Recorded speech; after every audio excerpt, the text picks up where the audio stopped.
programaren amaieran, laugarren mailan, gure ikasleak proiektu pertsonala egiten dabe. 4 urteko bideo honen amaiera punto moduan, oso garrantzitsua da, ezinbestekoa da, bi programaren barruan, ikasle bakoitzak bere gustuan oinarritutako proiektu bat egitea. Proiektu honen produktuak edo ekoizpenak gaur aurkezten dira proiektu pertsonala egunean.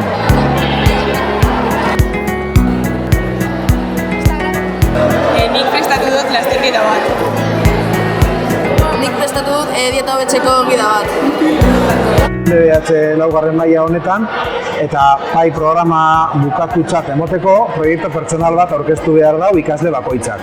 Proiektu pertsonal hau interes pertsonaleko gai baten oinarrituta egon behar da, eta ikerketa prozesu baten ostean zer sortu edo ekoiztu behar dabe, produktu bat sortu behar dabe, eta honegaz lotutako informe bat edo txosten bat.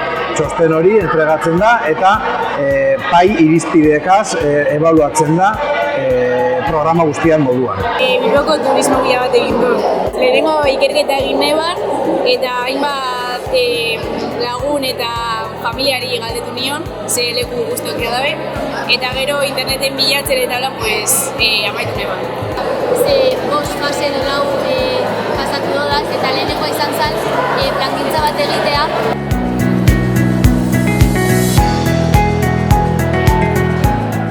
Proiektu pertsonalaren helburua ikasleek haien trebetasunak lantzea da.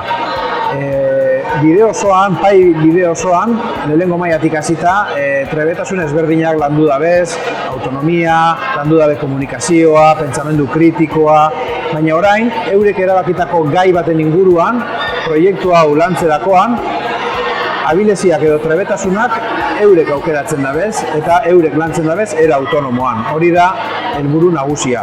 Nire proiektu pertsonala beldurrezko filma bat da. Orduan, lehenengoz planifikazio bat egin neban, eta lehenengo pausoa zen ideia pentsatu. Orduan, YouTubeko filma labur batzuk ikusi nebazan, eta hortik ideiak hartzen joan nintzen, eta gero inspirazio horrekin nire ideia egin neban.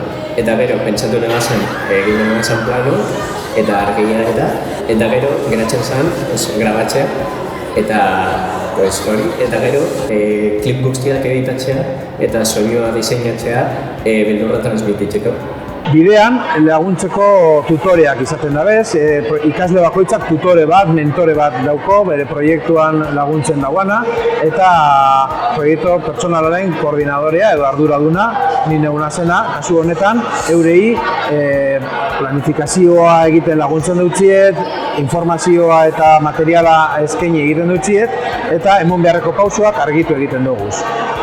Ekoizitako produktu guztiak jendaurrean publiko egin behar dira, eta proiektu pertsonala eguna da egun berezi hori. Bien lo hacen, qué gusto, qué involucrados están. Ideia superona iruditzen zait, eta lan izugarriak. Pues la verdad es que me está pareciendo muy interesante.